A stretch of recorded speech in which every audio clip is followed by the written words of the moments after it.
hour as well. Coming up, Dan Murphy, Jason Gregor. We've had, of course, plenty of Oiler talk out there. Dan, of course, will fill us in with the Vancouver Canucks.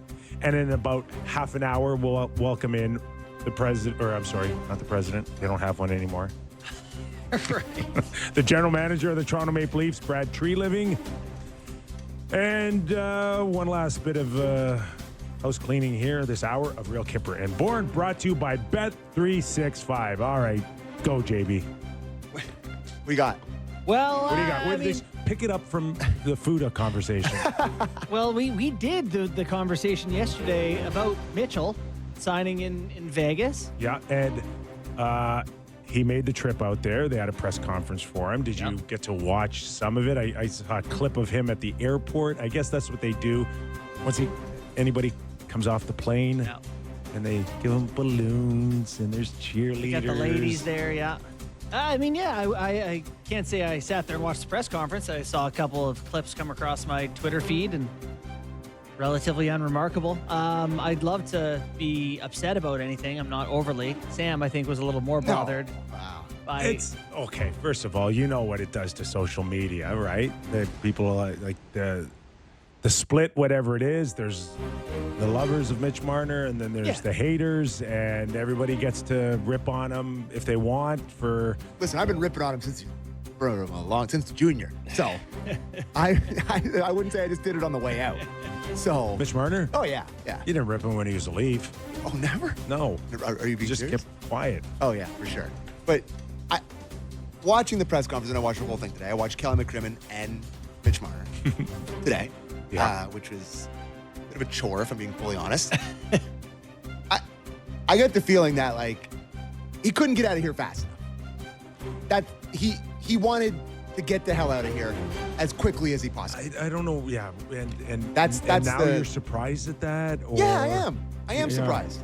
I think it sounds like people are not surprised, but affected by the idea that he had it in his head for a while, right? Yeah. Four Nations, talking to guys there, talking about places in Vegas during the season. I think that's what's irks to some folks. I mean, from a fan's perspective, this past year was, and if I do say so myself, may be the best chance the Toronto Maple Leafs ever had to make a long run in this era.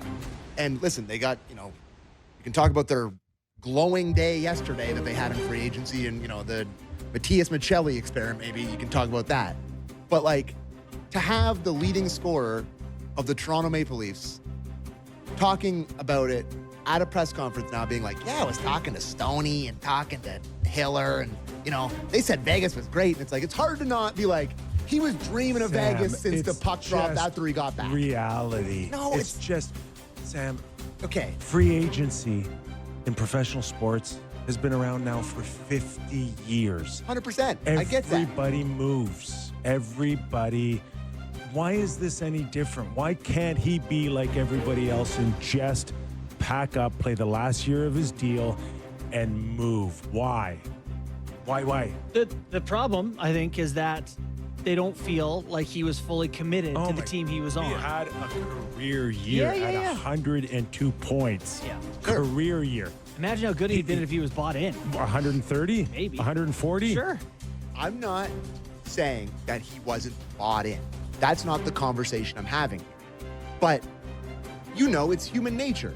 In those playoff games, he was good in Game 6 when he set up Matthews for that goal. But as soon as it starts to go bad, Game 5, Game 7, he's I'm starting to think about other things. It's it's close to the end. It's just human nature.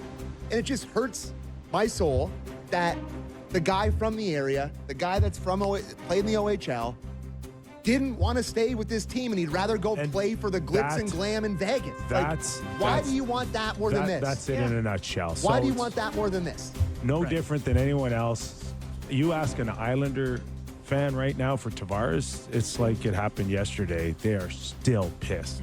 For sure. And that was 7 years ago. And I think both parties are entitled to that frustration. It's just natural, but get it off your chest. Go to social media. Oh, I did. everybody can rip on him, and then eventually you have to move on because there's going to be a next one here. Yeah, so you just said they didn't move on Long Island. It's not going to be like that people move on. I guess this just kind of confirms what a lot of people were feeling. Yes, that which he never wanted to be here. And people did hold out hope that if they somehow had some magic here, they find themselves in a conference final or a Stanley Cup final, he would have changed his mind and everybody could have lived happily ever after, and it didn't happen. Can we sorry, go ahead. I was just going to say, to put one defense for Mitch Marner here that I think holds some weight is that when you go give your first press conference with your new team, of course, it's about Best your behavior. new team. Yeah, I get it. And it's not about that team. And you want to offer something to that fan base, the way that like Pizzetta put out some pictures of himself in Leafs jerseys or Tavares pajamas. No, but I mean that kind of stuff that he grew up like. My point is, people want to say, hey, I'm connected to this team, and they want to start connecting new fans. So, for Mitch to start being like, I've heard great things. People say the area is awesome. You want the new fans to be like, okay, this kid is, he likes what we are. Yeah, just to have him hanging out with all the players and the wives of the Four Nations, dream about playing in Vegas during the most important season of Toronto Maple Leafs hockey in my life, it does rub me the wrong way. Okay. Sorry.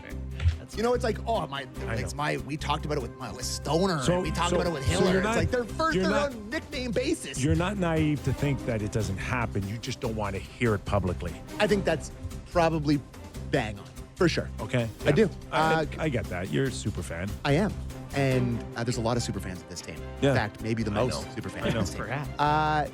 Just played the clip 2, and I have a question off the back of this. Mitch Marner, clip 2 on his time in Toronto. Last year in Toronto or 2 years ago, really kind of, stuff, we didn't win, obviously. We didn't do what we wanted to do. Stuff started kind of going, a little north, a little south. We didn't know what was going to happen.